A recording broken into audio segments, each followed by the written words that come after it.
கடன் வந்து ஆண்கள் தான் சுமக்குறாங்க அந்த ஃபேமிலில. நல்ல அப்சர்வேஷன் இது. போட்டியும் ஜாஸ்தியாக இருக்குது மென்னுக்கு. நான் ஒன்று சொல்லட்டுமா, ஆணுக்கு பெண்ணுக்கு சம்பளம் ஈக்குவலா இல்லை. அப்புறம் வேலைன்றது வந்து ஆண்களுக்கு கட்டாயம், பெண்களுக்கு ஆப்ஷன். அவன் எவ்வளோ நல்ல பையனாக இருந்தாலும் எவ்வளோ சம்பாதிக்கிறதா இருந்தாலும் அவனுக்கு வந்து பொண்ணு கிடைக்க மாட்டேங்குதுன்றது ஃபர்ஸ்ட் திங். இந்த காலத்தான் ரொம்ப நெருக்கடியில் இருக்கிறான், பிரச்சனையில் இருக்கிறான், கஷ்டப்படுறான், அவன் கொஞ்சம் பாவம் அப்படின்னு சொல்லக்கூடிய ஒரு ஆட்களாக இருக்காங்க. செம்ம சீனிக்குது இன்னைக்கு. அப்படிலாம் ஒன்றும் இல்லை, ஆண் சௌரியமாக தான் இருக்கான். அப்படி பாவம்னு சொல்லக்கூடிய அளவுக்குலாம் ஒன்றும் கிடையாது. ஆண்கள் சௌரியமாக தான் இருக்காங்கன்னு சொல்லக்கூடிய ஒரு தரப்பு. உங்களை திருத்தவே முடியாது. நீங்கள் பார்க்குற வரைக்குமே எங்கெல்லாம் ஆண் பாவம்ப்பா ரொம்ப நெருக்கடியில் கஷ்டப்படுறான் அப்படின்னு எங்கெல்லாம் உங்களுக்கு தோணுது? பல இருக்குதே, எதை சொல்றது சார்? நான் ஒரு அட்வொகேட். ஒரு ஆணும் பெண்ணும் சமமா ஒரே பிரச்சனையை ஃபேஸ் பண்ணாலும் பெண்ணுக்கு இதுதான் அஃபென்ஸ் நடந்தா நீ கோர்ட்டுக்கு போகலாம்னு ஒரு அவுட்லெட் இருக்கு. ஆனா அதே விஷயம் ஆணுக்கு நடந்தா அது ட்ரோலிங் ஆகும். இதெல்லாம் ஒரு பிரச்சனையாடா, நீ எடுத்துட்டு வரியா, அது அஃபென்ஸே இல்லைன்னு சட்டமே பாரபட்சம் பாக்குதுன்னு என்னோட கருத்து. உங்களை மாதிரி மனுஷன்லாம் இருக்கனாலதான் கொஞ்சமாச்சும் மழை பெய்யுது. இப்போ குழந்தைகளை பார்க்க வேண்டும்னு ஒரு இருக்கு, ஒரு கஸ்டடி கேட்குறாங்கன்னா பெண்களுக்கு தான் சாதகமாக சட்டம் இருக்கு. குழந்தைய பார்க்க முடியல அப்படின்னா இவங்க போய் கேட்டால் கூட அதை கொடுக்க முடியாத சூழ்நிலை சட்டமும் அவங்களுக்கு துணை போறப்ப இவங்க அதிகமாக பாதிக்கப்படுறாங்க.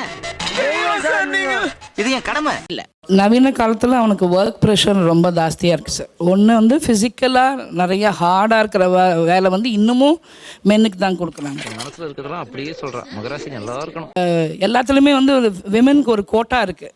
அப்போது அவங்களுக்கு போட்டியும் ஜாஸ்தியாக இருக்குது மென்னுக்கு. நான் ஒன்று சொல்லட்டுமா, ஆணுக்கு பெண்ணுக்கு சம்பளம் ஈக்குவலா? இல்லை. அப்புறம் வந்து இப்ப நான் என்ன உங்கள்கிட்ட சொல்றது, எந்த ஃபேமிலினாலும் கடன் அப்படின்னா ஆண் மேல தான் வந்து விழுது அந்த ஃபேமிலில. நல்ல அப்சர்வேஷன் இது. ஏன்னா பெருவாரியா கடனாளி அப்படின்னாலே இது ஆணா தான் இருக்கான். அவர் ஒரு ரெஸ்பான்சிபிள் பர்சனாக வளர்ந்துருவார் குழந்தைங்க முன்னாடி. ஒரு 45 வயசுக்கு மேலே இந்த சுச்சுவேஷனில் அவரால் சிலதை செய்ய முடியலன்னு சொல்ல முடியாது, அந்த ஸ்பெஷல் ட்ரீட்மெண்ட்லேருந்து கொஞ்சம் இறங்கவும் முடியாது. ரைட். ஒரு 45+ ஆண்களின் உலகம் ரொம்ப நெருக்கடியாக இருக்கு. இவ்வளவு விஷயத்தை சொல்றீங்களே, யாருன்னு நீங்க? என் ஹஸ்பண்ட் ஷிப்பில் ஒர்க் பண்ணுறாங்க. ஆல்மோஸ்ட் ஒரு 3 மந்த் ஷிப்பில் இருக்கிறதுக்கு எனக்கு வாய்ப்பு கிடைச்சது.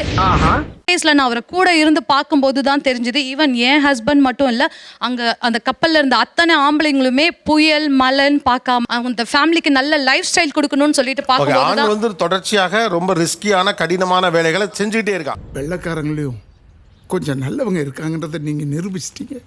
வேலைன்றது வந்து ஆண்களுக்கு கட்டாயம், பெண்களுக்கு ஆப்ஷன். நிறைய போறாங்க. ஆனா ஒரு ஆண் நான் வேலைக்கு போய் தான் குடும்பம் நடக்குமா, இந்த ஒரு வார்த்தை இந்த ஆம்பளை கேட்டுட்டாருன்னா நீ ஒரு ஆம்பளையான்ற ஒரு கேள்வி முதல்ல வரும். உண்மை. இப்போ எப்படி நம்ம பொம்பளைங்களை வந்து சமயக்கட்டு தான் நமக்கு கதிங்கிற மாதிரி பொம்பளைக்கு டேக் அடிக்கிறோமோ, அதே மாதிரி ஆண்களுக்கு உத்தியோகம் புருஷ லட்சணமே, சம்பாரிச்சு கூட்டணும். அது வந்து உனக்கு பிடிக்குதோ பிடிக்கலையோ, உன்னால முடியுமோ முடியலையோ, உனக்கு இயலுதோ அதெல்லாம் வந்து செகண்ட், அப்புறம் பார்த்துக்கலாம். ஆனா வேலைக்கு போகணும், சம்பாரிச்சே ஆகணும். வெரி குட்ரா. அது எப்பறம் என்ன பத்திர எல்லா விஷயத்தையும் மிக தெளிவா புரிஞ்சு வச்சிருக்கீங்க. சார், பெட்ரியார்கல் ஐடியாலஜிஸ்ன்னு எடுத்துட்டோம்னா எந்த பெட்ரியார்கல் ஐடியாலஜிஸ்னால விமன் அஃபெக்ட் ஆகுறாங்களோ அதே ஐடியாலஜிஸ்னால மென்னும் அஃபெக்ட் ஆகுறாங்க. அப்படியா? என்ன நொப்படியா நம்பலையா? மென் சம்மந்தப்பட்ட ஸ்டீரியோ டைப்ஸை அவ்வளோ சுலபமாக உடைக்க முடியல. இன்னமும் ஒரு ஆணால எனக்கு வண்டி ஓட்ட தெரியாது, எனக்கு டபுள்ஸ் எல்லாம் ஓட்ட தெரியாது, உங்க பொண்ணை வச்சு எனக்கு ஓட்ட தெரியாதுன்னு சொல்ல முடியாது. ஜென்ஸ்க்கு பார்த்தீங்க அப்படின்னு சொல்லிச்சுன்னா ஃபஸ்ட்டு இப்போ இருக்கிற ஜென்ரேஷனில் பிரச்சனை என்னன்னு சொல்லி பார்த்தீங்கன்னா, அவன் எவ்வளோ நல்ல பையனாக இருந்தாலும் எவ்வளோ சம்பாதிக்கிறதா இருந்தாலும் அவனுக்கு வந்து பொண்ணு கிடைக்க மாட்டேங்குதுன்றது ஃபர்ஸ்ட் திங். அதை வேற ஞாபகப்படுத்திட்டீங்க. நெஞ்சமெல்லாம் பொண்ணு அறக்கு தம்பி. உங்க ஹஸ்பண்ட் பண்றதை நீங்க அக்னாலேஜ் பண்ணுங்கம்மா, அவருக்கு வந்து அதுக்கான அங்கீகாரம் கொடுங்க.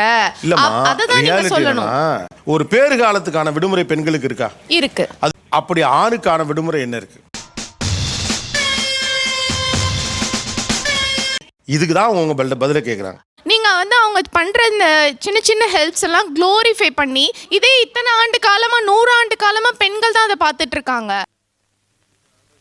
பெண்ணுடைய நெருக்கடியை பேசின உடனே நமக்கு என்ன இங்க நடக்குது? பேசி பேசி பேசி பேசி தான் இப்ப ஆண்கள் வந்து இந்த வேலைகள்லாம் பார்க்க ஆரம்பிச்சிருக்காங்க. வந்திருக்குல்ல. அதே மாதிரி ஆண் நெருக்கடியை சந்திக்கிறாங்கிறத என்டாஸ் பண்ணாதானே அவனுக்கான சப்போர்ட் சிஸ்டத்தை கொண்டு வர முடியும். என்ன சப்போர்ட் சிஸ்டம் கொண்டு வரணும்னு எதிர்பார்க்கறீங்க? இப்ப அவனுக்கு ஒரு 3 மாசம் லீவ் கொடுத்து பொண்டாட்டியை கவனிச்சுப்பான்னு ஒரு பாலிசி வரும். ஆஹா, சூனா போனா ஒவ்வொருத்தருக்கு வேகத்தை பார்த்தோம்னா அவன் அருமை வறுமைக்கு ஆபத்து வந்துடும் போல் இருக்கடா. ரொம்ப கவனமா டீல் பண்ணி ஆட்டத்தை கலைச்சிடுறாசா. அதுதான் சொல்ல வரேன். ஒருவரின் பிரச்சனையை நீங்கள் பேசினால்தான் பாலிசியை கொண்டு வர முடியும், அல்லது சோஷியல் டிபேட்டை கொண்டு வர முடியும். அது பெண்ணுக்கும் நல்லது தானே இல்லையா? ஸோ இப்போ ஒரு ஹவுசிங் லோன் அவங்க சொன்னாங்க இல்லையா, ஒரு 60 lakhs 70 lakhs போடுறோன்னா நாங்கள் 2 பேருமே ஒர்க்கிங்காக இருப்போம். ப்ளஸ் சப்போர்ட்டிங் வந்து எங்களோட ஜுவல்ஸ் கொடுக்குறோம்.